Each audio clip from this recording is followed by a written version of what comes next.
say, I feel like the winning captain of the All-Ireland team about to lift the Samovar trophy and say we're back and it feels great. But I really want to say thank you very much for having us here this evening, and Minister for taking time out of your really busy itinerary at home to travel on your first overseas mission for Tourism Ireland, and to the team who really helped to keep the lights on here for Ireland over the last 18 months. It's a real privilege for us in Tourism Ireland to be the first event here at the Irish Embassy as we start to get back to normal life. And I really sincerely want to put on record my thanks to the Minister and the Government, and also to our counterpart in Northern Ireland who I met last week, the Northern Alliance, and the Stormont Executive, for continuing to fund our industry through what has been the most catastrophic time we could have imagined. What have we been doing over the last 18 months, you might ask? Well, there were three big things that we did. The first was we listened to our customers, and we did 30,000 interviews over the last 18 months. And there's a few very clear messages that came through. Firstly, people are keen to get back to travel again. Secondly, they're keen to visit places that are close to home. They want to go back to places that are familiar.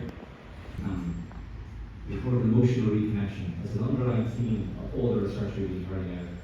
And I feel it's very appropriate that we're here in our largest market to establish our relaunch of Ireland to declare ourselves open again for international travel. The second thing we did was in relation to connectivity, and as an island on the edge of Europe, we rely heavily on air access for 90% of our business and sea access for 10%. And to put the importance of this market in perspective, in the summer of 2019, there were 240,000 seats on sale every single week in this market, 1,752 departures every week from 25 airports in Great Britain. And unfortunately, we lost an awful lot of capacity. There was also 40,000 car spaces on ferries every single week. And we have a mountain decline in terms of reconnecting Ireland, not just to Britain, but also the world. And I think we know the scale of the challenge, and I know that the government and minister are very committed to doing that. But it puts in context the scale of the connectivity between these islands. And the third thing we did was we made sure that we didn't lose connections, the personal connections that we have with the rest of the world. And all the big events that we used to host went all virtual, and they expanded, and we connected tens of thousands of people abroad with Ireland through virtual events to make sure the international buyers remain connected with the sellers at home. And I think that's really going to stand us in good stead as we move forward.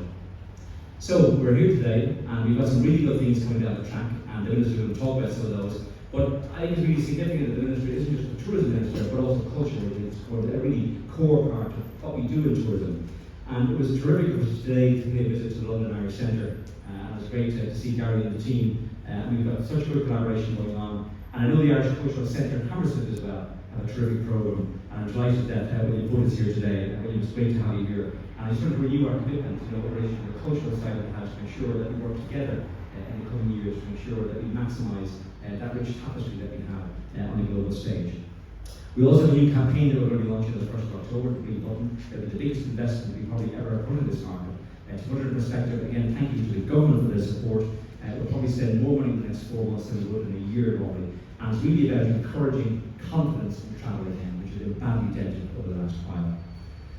So none of all this is possible without the friends that we have here this evening. And the reason that you're all here is that you're all friends of Tourism Ireland. And media, diaspora, travel trade, air carriers have been hugely supportive of us. And we had a really good working lunch with some of the tour operators with the Minister today. We got to meet the people at first hand who really worked hard for us. We had a great event with the media last night as well. We're really keen to get back to support Ireland as soon as possible.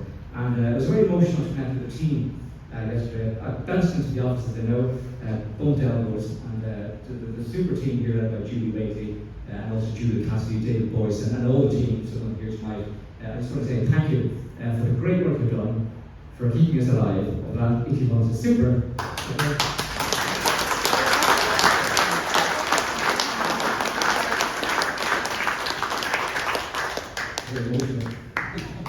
Of course, I think more significantly, I've heard over the last number of years the Good Friday Agreement talked about a lot in the context of Brexit, and people sometimes forget that Tourism Ireland is a product of the Good Friday Agreement. We promote the island of Ireland, and I think in all the Brexit fog that sometimes is out there, what gets lost is that Tourism Ireland is a great example of where compromise and goodwill can build a better future for all of us. And we're finishing our first 20 years in the marketplace, and we look forward to many, many more.